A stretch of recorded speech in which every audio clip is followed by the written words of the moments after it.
Welcome to another edition of the Advisor's Guide to Estate Planning, where we're continuing our series of interviewing advisors that have successfully implemented estate planning services for their clients, and they share all their best practices with you. And today, we are chatting with Michael Reynolds, the principal of Elevation Financial in Indianapolis. Michael is a CFP, he's a chartered SRI counselor. I'm going to have to learn about that. Accredited investment fiduciary. He has a certificate in blockchain and digital assets, which is cool. He's a certified financial therapist and a You Need a Budget certified coach. Michael claims his superpower is trying 17 different apps to solve a problem and then using none of them. I'm glad that wasn't true about Encore. And his kryptonite is his inability to type when other people are watching. And I love that because that's me. And I don't know why. We'll have to unpack that. He's no stranger to podcast. He has his own podcast called Wealth Redefined. Michael, welcome to the Advisor's Guide to Estate Planning podcast. Thanks, Matt. Great to be here. Appreciate it. Yeah, so thrilled you take the time out and share your insights and thoughts here on this estate planning category and Encore in particular. I'm curious, when I saw Wealth Redefined, I'm assuming that is the name of your podcast. You're taking a different approach to wealth maybe than we typically think about in our industry. I'd love to hear what your thoughts are. It's just kind of a catchy title. So part of it's just like I was picking a catchy title that sounded good, just, a financial podcast, but it also kind of fits because I like to, think that financial planning is evolving and modernizing, and some of the, the old-fashioned images we have of financial planning don't always apply today. So, especially working with younger people and newer generations. And so I think Wealth Redefined kind of fits a little bit, especially because some of us are going deeper into behavioral finance and financial therapy and the relationships people have with money, not just the numbers. And so I think it's kind of a new way of looking at things. So it seems to work. Yeah, love it. Love it. And that's kind of the future as we commonly see it too, on being able to help people from that therapy, that kind of perspective on all things financial. And I saw that you also have a tax planning, tax preparation practice, and you do the digital assets and focus on those things. And so how do you do it all? Because it looks like is there a big team behind the scenes, or is it that technology capability that you've partnered with that you leverage that's enabled you to do what you do across a wide spectrum? Well, first of all, tax prep is a secret. No one's supposed to know about that. So it's on your website, man. Well, it's true. That's probably a mistake. Well, I only do tax prep for a limited number of clients, only for existing financial planning clients. I won't do public tax prep. And I also kind of keep it a secret because there's this conversation among financial advisors that it seems like many advisors who do tax prep tell people not to do tax prep because it's just a nightmare. And so I just like to not talk about it because I know some advisors who do tax prep and they think it's great and they keep it limited, they keep it under control, keep it simple, and it works great. And then some advisors say, oh, never do tax prep. You don't know what you're getting into. And they just make it this whole thing. And everyone's probably right to some extent, depending on their perspective. But I don't know, it just seems like a controversial topic. So I just keep it quiet. I do it for some clients, helps them out, makes where it adds value, and you've got that capability. To answer your question, no, I don't have a big team. It's just me. I have an assistant, but that's basically it. I leverage software. I leverage my membership in the NATP. They can do research for me. I have mentors I work with, so I leverage a lot of other kind of resources in my network. But I keep my practice pretty small, just me. Yeah. So how has it been? Looks like you really kind of got going with us in the fall last year, producing estate plans. So you've had about 10 months or so of kind of getting going. Tell me about the estate planning document creation with Encore and the services we provide. What's that done within your practice? How's that gone so far? What are you seeing as an effect of it, and the ability to implement it? How's that mattered? Yeah, it's worked out really well. You may ask about this here later on in the conversation, but I did go through a lot of other options, and Encore has been working really well just because I love how advisor focused you are. There are some other platforms that are not quite as advisor focused, or they're more retail focused, and you're all about advisors, which is awesome because my clients are kind of paying me to be the project manager for their money. And so if I have to send them off, oh, go do an estate plan and come back, or go talk to an attorney and come back, which makes sense some cases. Like some Hmm. cases you need to talk to an attorney and come back. But Yep. if I just have to kind of send them off and hope it happens, 99% of the time it doesn't happen. So I love that Encore allows me to project manage it and drive the process from start to finish. That's the big difference. Was that intimidating initially to go, I'm not sure I want to be the project manager"? I don't think it was for me. I inherently want to be the project manager. Um, I don't have to be. Like, it's not like, I don't think it's like an ego thing with me, hopefully, but it's Hmm. more about just seeing how often people will just kind of fall down when they're trying to get something done. Whether it's tax prep or estate planning or insurance, like whatever it is. Like, I've seen so many of my clients just kind of, oh, I'm trying to get something done, and it just never happens. It just kind of falls off the radar. Life gets in the way. And so I feel like part of my job, my responsibility is to hold them accountable and help them get these very important things done that apply to their financial life and their goals. So I kind of enjoy it. So even at risk of your kryptonite, though, where you might have to be typing into the software while they're watching, Well, I don't you share had my to screen when I'm overcome that. typing. That's all behind the Okay, scenes. there you go. You just do the input while they answer the Yeah. question. Okay, I'm with you. What is it within us that when somebody's watching, why do my fingers suddenly? I'm like, hey, feel judged that if I'm not a good typer and I make more Yeah. mistakes. Is that I see what you is it share for my you? kryptonite. The pressure is Well, on. Yeah. yeah, exactly. Can type just fine if they're not seeing me type. So good and good tip for those who don't want to have to share the screen while they're typing in. Mhm. And the typing doesn't, you don't feel that pressure. So tell me kind of maybe about your book of business and the clients that have been a good fit. Are these clients that have procrastinated previously? Clients who, when you presented this, were like, let's go, we're ready. How have you kind of implemented it into your flow of your practice, your client meetings, those pieces? Yeah. So I would say more than half of my clients have not had an estate plan. A lot of them are Mm. younger. I work with a lot of younger people, Okay. but even some middle-aged and older people, they either don't have an estate plan or it was something they did 15 years ago and it's maybe just a will or something. It's not Hmm. even complete. And they haven't checked their beneficiaries in a while and things are just out of date. So as far as my clientele, it's pretty varied. I intentionally don't niche. I know that KITSIS and XY and all the organizations tell us to niche, and they beat us over the head with niching over and over. And Hmm. niching is very valuable, but I think there's also a place where if you decide intentionally not to niche, like, and you make that decision intentionally, that's fine. Hmm.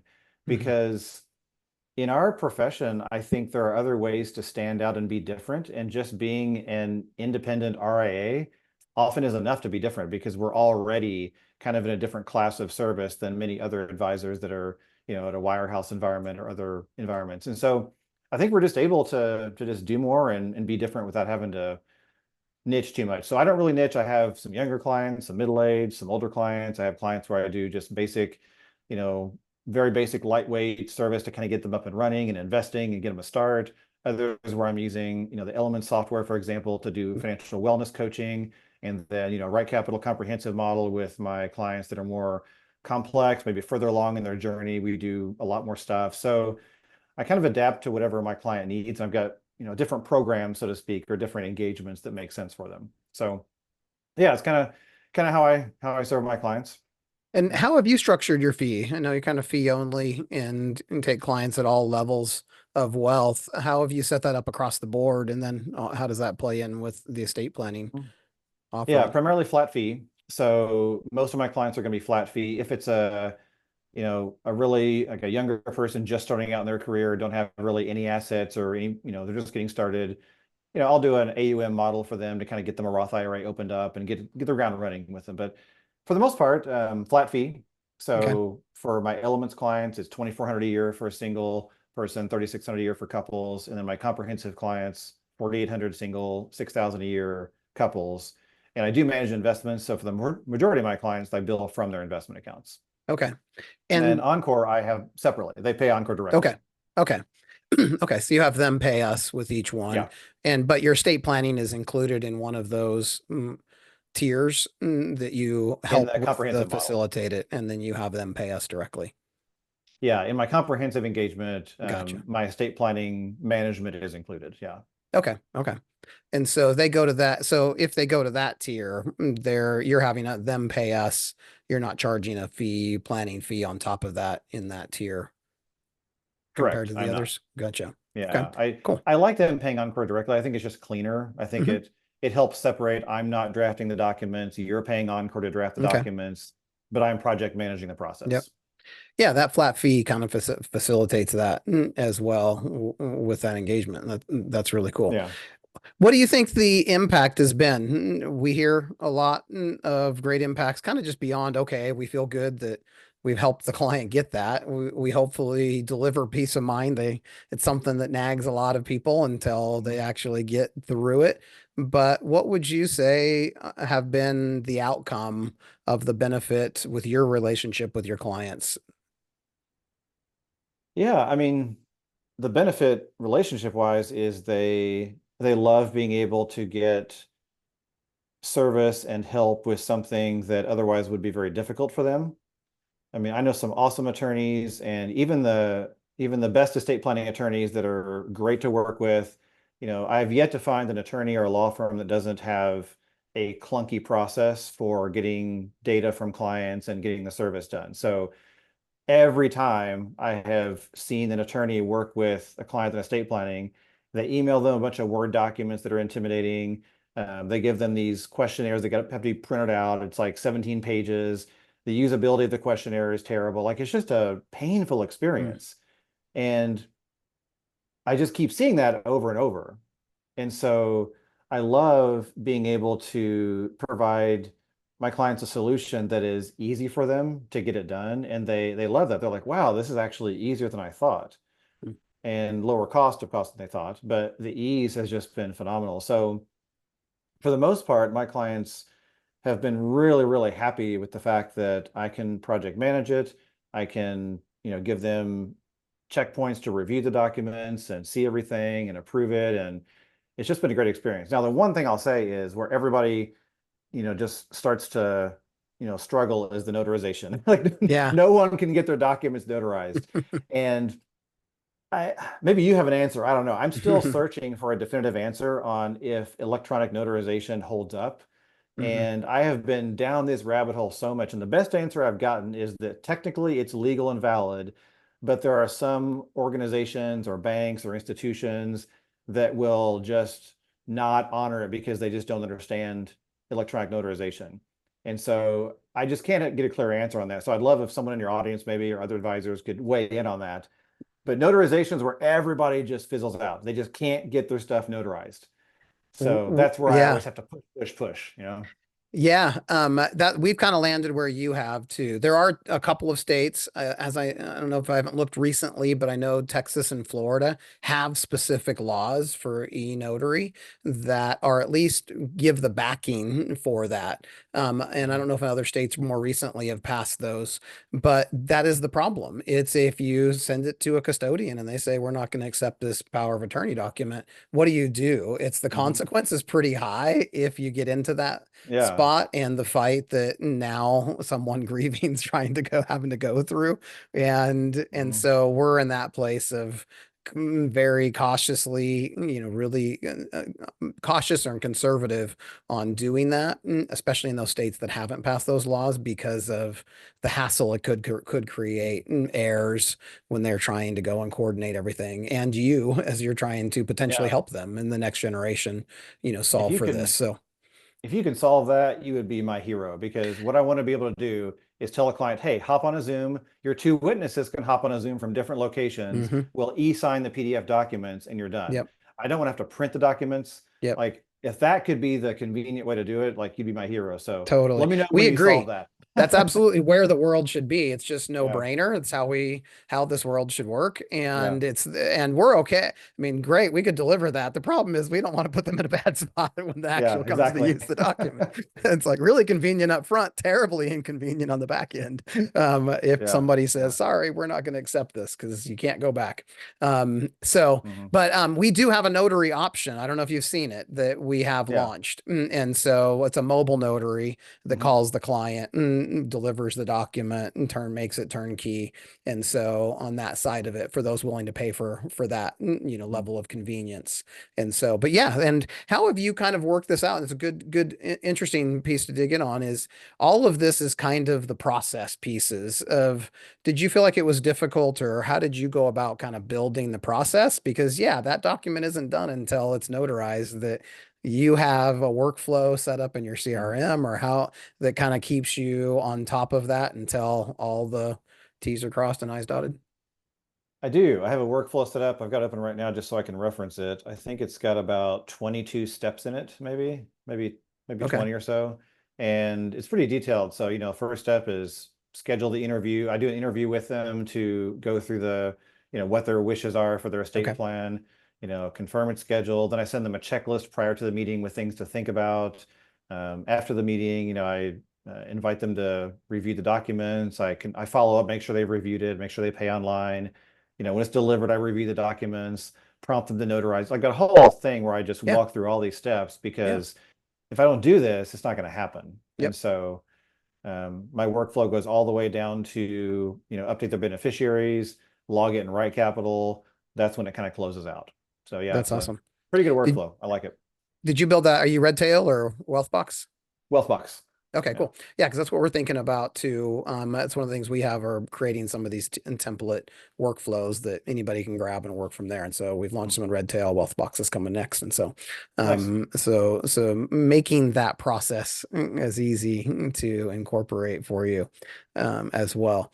And so at the end of the day, have you had experience with just that peace of mind clients have, but getting referrals, actually getting maybe there's new assets you've discovered, kind of what's that next piece been as you've completed the process with clients? Have you experienced just the effect of kind of the estate planning capabilities, that how they go beyond just estate planning?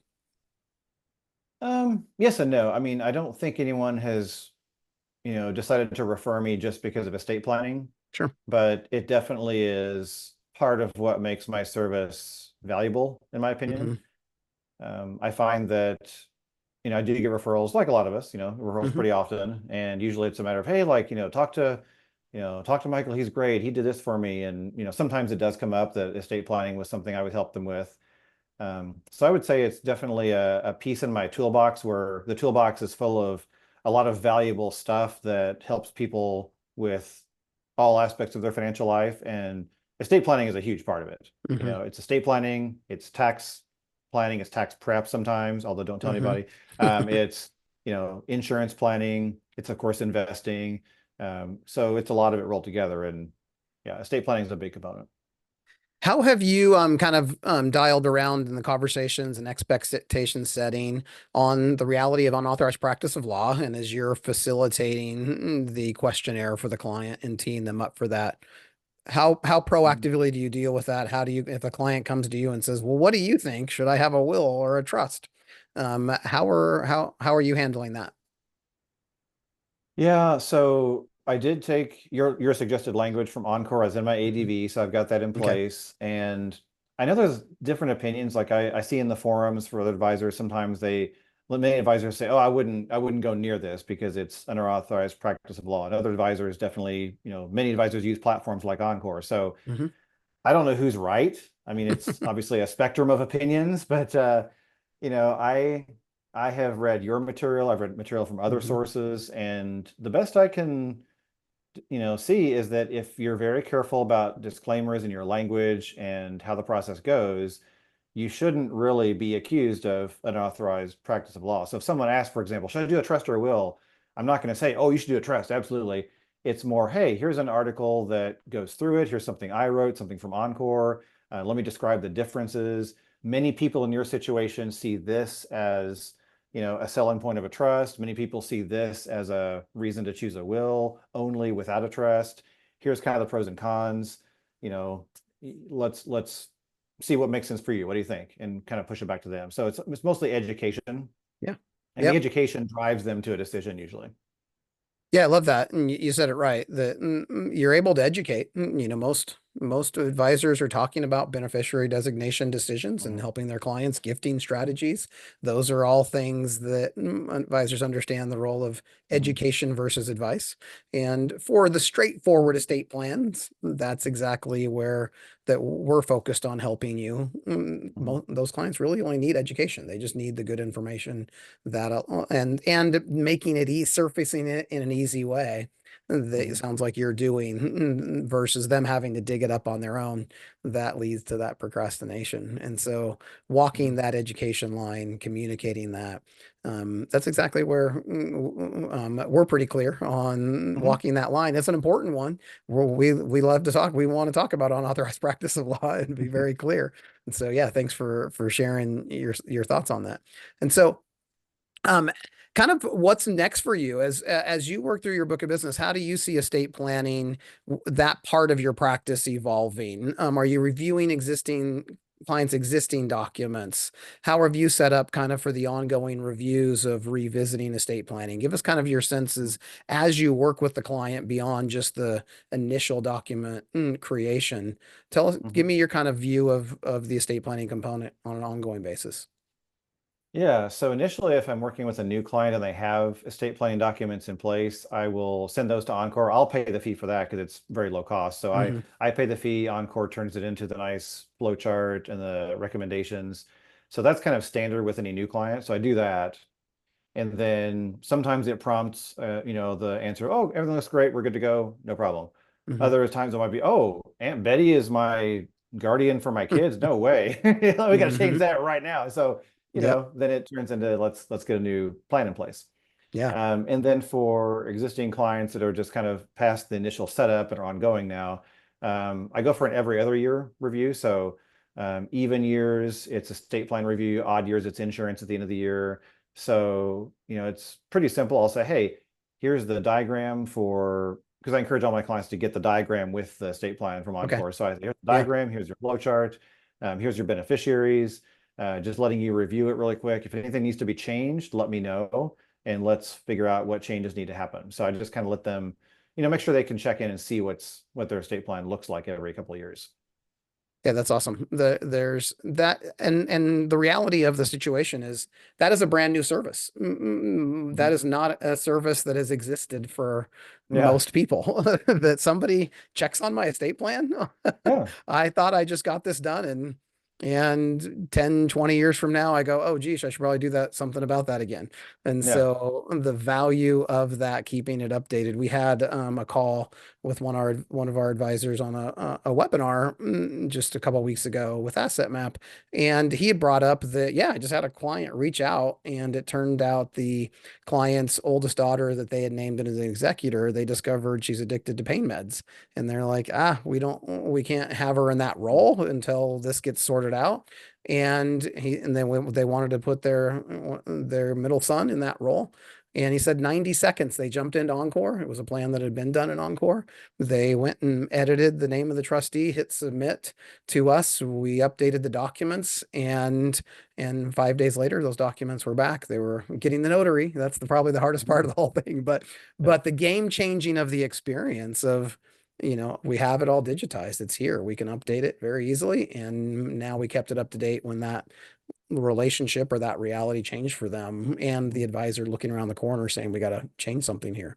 And so hopefully that's our goal, that you're able to deliver that kind of experience and Yeah. fix what has traditionally been broken. Mhm. I'll finish up here. I have kind of one last question that, since you are the tech guy, I'll ask you this in context. What is of all the wealth tech that's out there, there's emerging every day, new Yeah. pieces. We've seen how Kitsis's map, just continues to get smaller and smaller, and the magnifying glass, Yeah. understanding. If you're the guy that likes to do 17 demos, is there a new wealth tech app or software that you have found interesting that you're considering, or that you might think others should look into that may not be well known? That's a great question because I use way too much tech. So I actually have to, yeah, there is one I'm using now that I really like. I mean, this is not a new space. It's very popular right now, which is content generation. Advisor X, I've been using quite a bit. Okay. Jonathan Michael over at Advisor X has been great. I've been kind of working with him on getting up and running.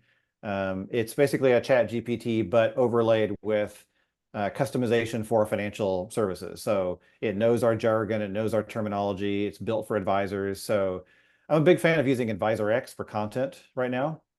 Great. So that is one. And then I'm using Jump for AI note taking, which has been phenomenal. I really like Jump. Scanning my tech list to see if anything else jumps out. Those are the newest ones I think I've been working with. Also an Elements fan. Elements is not new, it's newish. Got into Elements a couple of years ago, really built an engagement around Elements, which I like. So. Well, this has been awesome. Thank you, Michael, for taking again the time to share your thoughts, your experience, how you do what you do. We appreciate that. Any last thoughts you have as we finish off and we go and start our Labor Day weekend?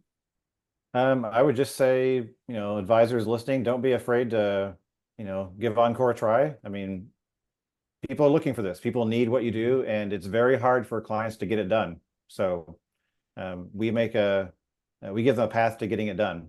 And it's just a great way to kind of be the point person, the project manager to getting this estate planning thing done that people just put off and never get done. So Encore makes it pretty easy. Yeah, and you nailed it. You're the hero here. You're the one that actually grabs them by the arm and says, "Let's do it." And so our goal is just to enable you and to finally you in the procrastination. We give you the resources and the tool to make it happen. Well, as we know, the client's the hero, but we're the facilitator. Exactly. But they need it. They need the tech. Yeah. They need the technology, and they need you for that to happen. And so we appreciate all you do. Thanks for joining us today. Thanks, Matt. Been great. Thanks so much.